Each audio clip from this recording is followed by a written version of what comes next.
All right. Greetings, Facebook Live family. I apologize for the delay and a little bit of technical difficulties. But I appreciate your patience. We don't come on in, check it out. They were on the last one, and I had something going on with the camera, but I'm trying to get it right. Thank you for being patient and bearing with me. What's going on, Brother Malik? Good to see you, man. Or it's good to be seen. Let's see if I can get this on my computer too.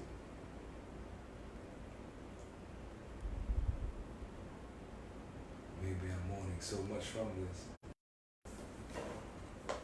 Right? Give folks a minute or two to come on back. This won't be long. I know there are so many lives happening right now. You know, with this Rona mess and this quarantine, everybody's got a live all the time, and that's a good thing, you know. And I think folks are getting a little bit stir crazy in that house for all that time. I know I am. So, for those of you who are joining, for folks who will share it later, I wrote a book called Resolving Rape Culture. I don't know if the orientation is right on that, but the book released last month in February. No, not last month. It released in February 13th. Black Love Day over at Community Book Center. And shout out to everybody who came through and who got a copy of the book and had a chance to dialogue, and we had rich, deep conversation about a major topic. A lot of support, though. I want to again appreciate everybody who already has the book. And just today, as a matter of fact, I finally got the new ones came in on Saturday, and so I spent some time today shipping some off, filling some orders, and delivering local New Orleans ones. So that is an option if you're local.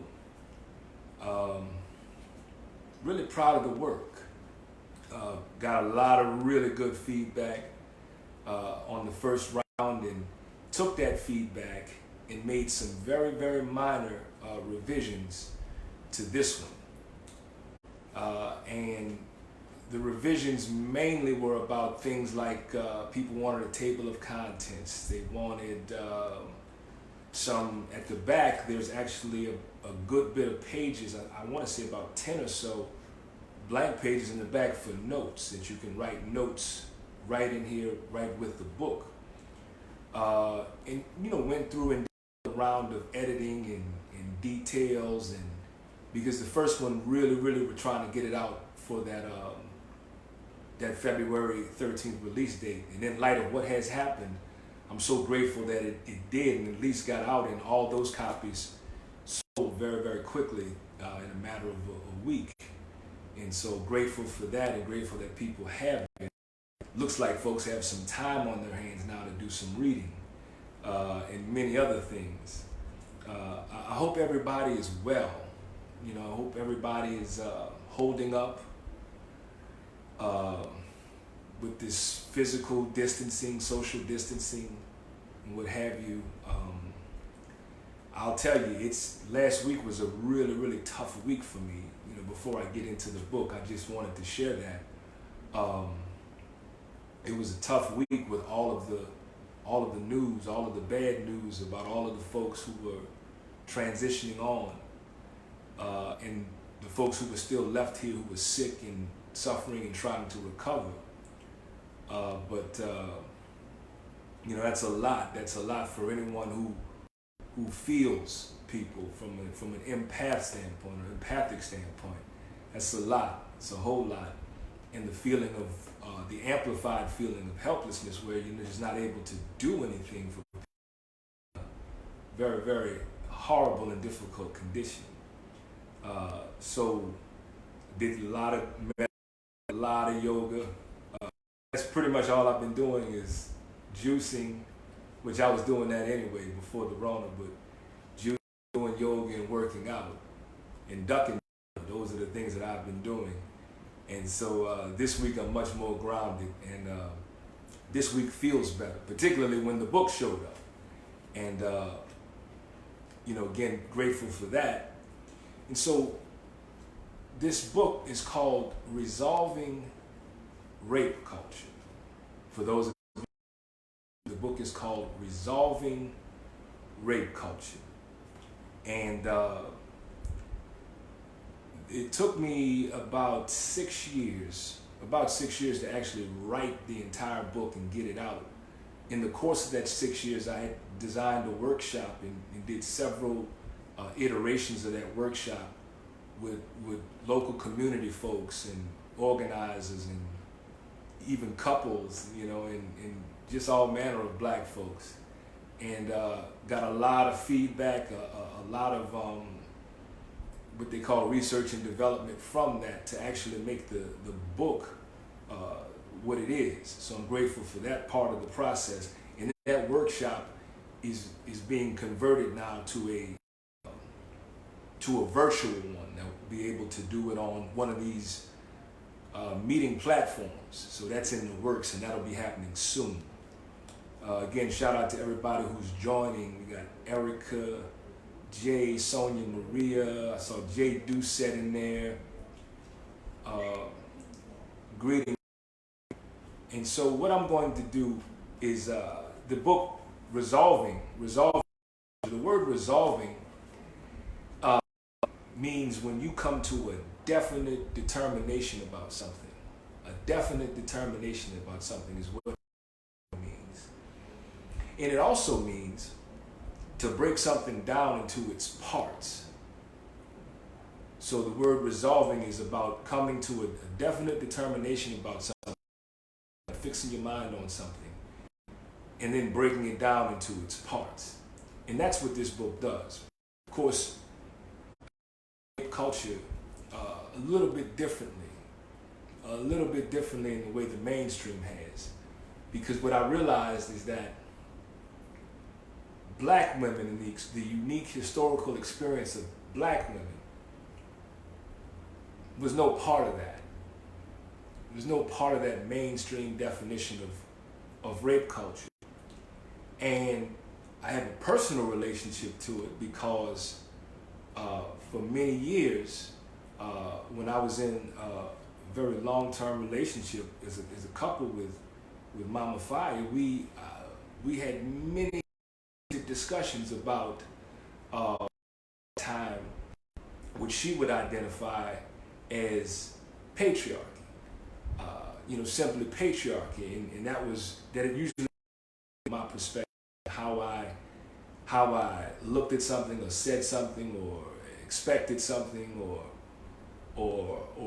offended her in many, many ways. Of course, not intentionally, but yet it still happened, regardless of what the intent was. And so it gave me a lot of pause, because said it to me, I would always say, that's not patriarchy. I'd say some kind of wild shit. And, I'm a lover of black people, a lover of black women, a lover of our people, having allegiance to black people. But yet I would still say some really wild shit. And it was the things that I'd always thought and understood, and I was only talking consistently like that. And so I'm sitting here now with almost 5 decades, a half a century worth of that kind of conditioning programming. And so in my work of listening specifically to black men here local, all around the country, what I learned was that I wasn't alone. Brothers would be telling me much of the same kinds of things that I was saying,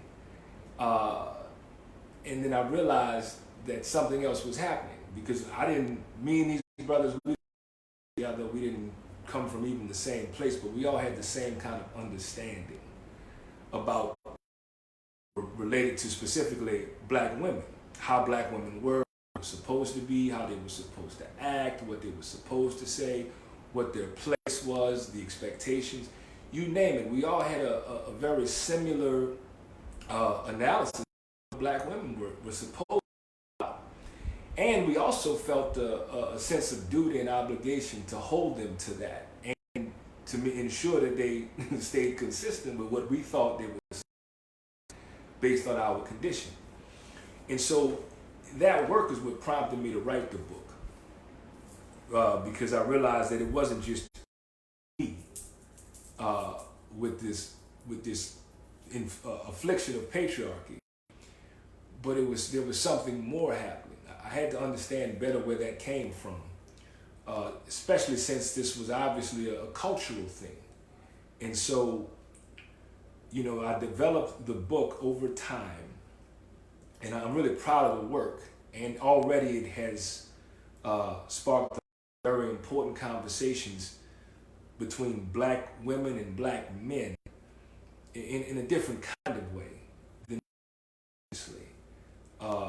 I really give thanks and gratitude to my mother, who was trying to prepare me to do this, or do this kind of thing, for my entire life.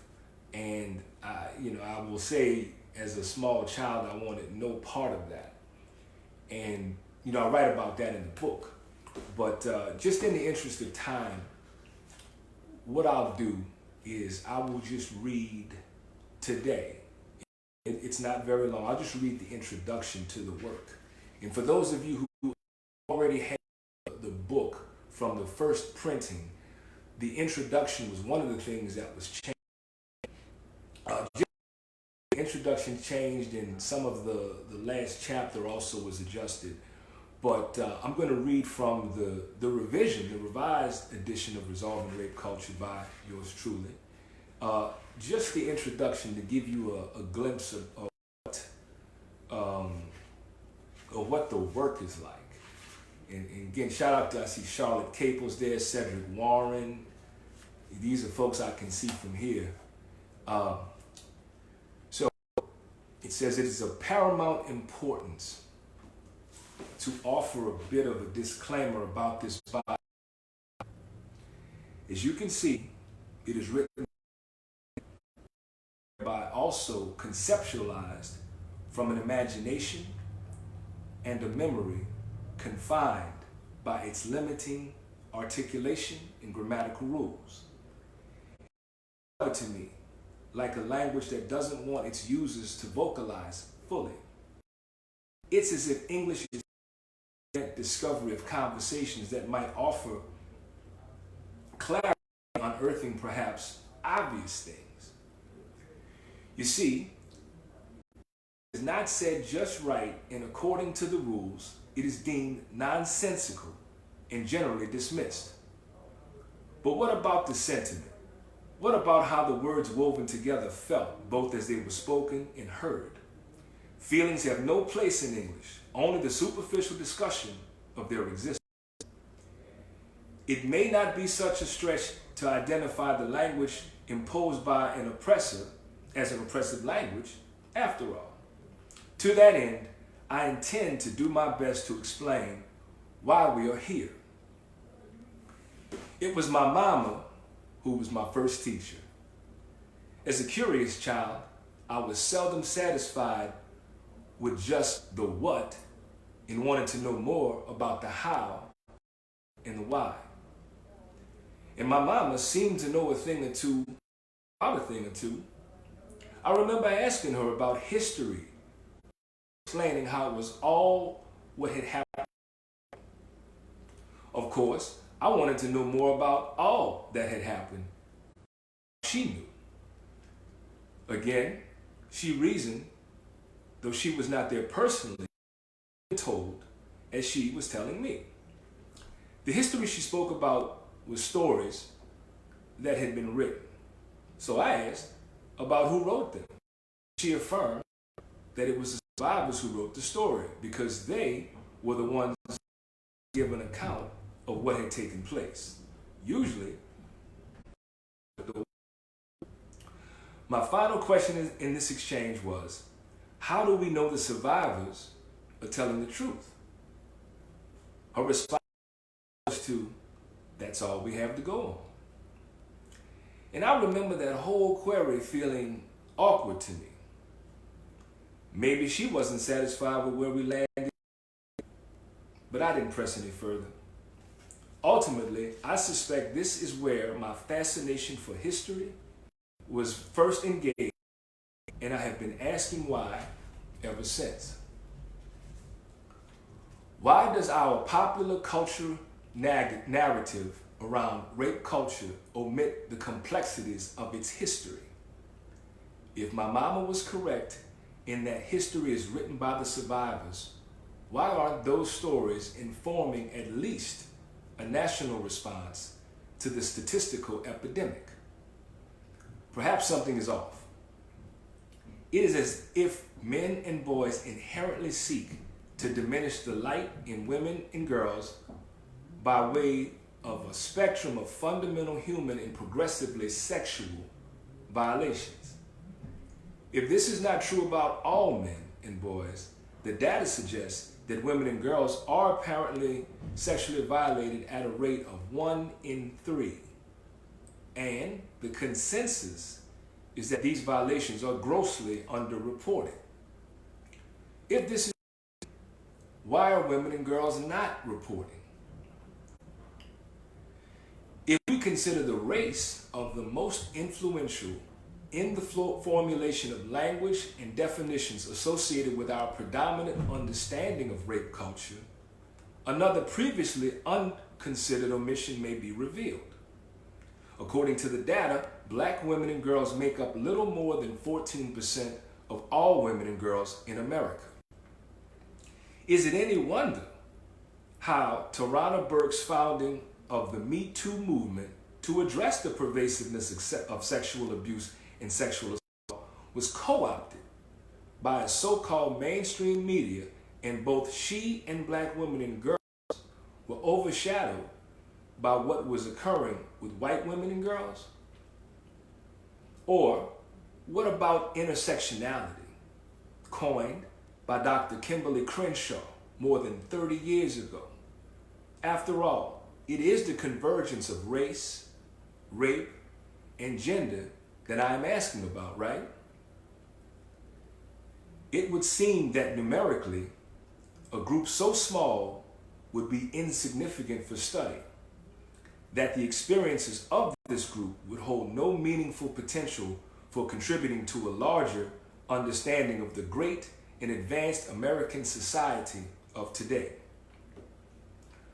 What history will do for us is prove once and for all how, what, when, where, and why religion, athletics, politics, and entertainment have evolved to become the most effective means for maintaining this vital social construct True Love Movement recognizes as rape culture.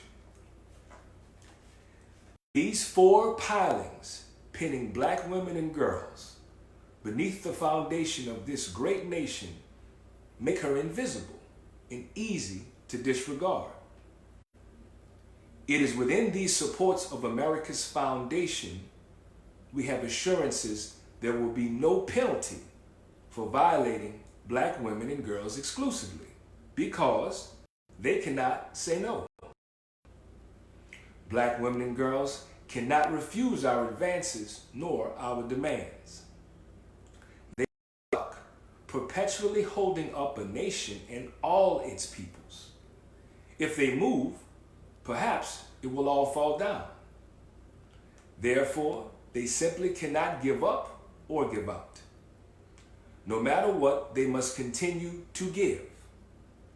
And if they won't give, it will just have to be taken. Whether black women and girls consent or not, it seems this is their destiny and that because all benefit, the rationale is the needs of the many outweigh the wants of the few. As a reader of this work, you'll have the chance to select where you are with believing black women and girls, where you are with trusting them, respecting them, and honoring their humanity. If you are compelled to do your part in resolving rape culture, you will first have to confront why you were so comfortable with it. Okay, family, and that again is the introduction to resolving rape culture. There's much, much more that is there. Those of you who have the book already, again, you know what I'm talking about. Those of you who do not have the book yet, we can change that. There are some in stock, and I am filling orders this week as well as delivering local here in New Orleans. But, there's so many other things that are happening right now in this very moment, and you chose to tune in just to see a little bit about what Brother Shaq is talking about with this whole resolving rape culture thing. What I will do for you, that we won't get into today, obviously, just in the interest of time, and I'll give them to you in no particular order, but some of the chapters are titled, of course, we have religion, athletics, politics, and entertainment, which is the RAPE acronym. But we also have something called the good man syndrome. The good man syndrome is my favorites. We've got the ownership rights chapter, the voice, black woman leadership, resentment. So again, there's a lot more in store in the book, and it is hope that those of you who are courageous enough and introspective enough will check it out. I also want to say too, because there are some brothers who have been a little bit afraid of this particular book because the title is jarring, and often the conversation when it comes to rape culture where black men are concerned has been very, very accusatory, and it's a bit unsettling for brothers. And so I want to be clear, this book in no way beats up, demonizes black men at all. As a matter of fact, this book, as black men who have read the book and are reading the book report to me, has really helped give them some clarity and language around things they've experienced and even things they do, to have a better sense of the origin, where those things come from, and they better be able to respond to dialogue about something like this with black women. So it's a useful tool, essentially what this book is. Resolving Rape Culture is a useful tool that will offer you black people, because this book is written for the relationship dynamic of black people, and as black men who are often on the end of being accused of patriarchy, misogyny, and those kinds of things. This book clears that up. We even get into the relationship with black women, with feminism and other things that folks are curious about. We talk about a lot. There's a lot in here. Malik Bartholomew, how much it is? $25, Malik, $25.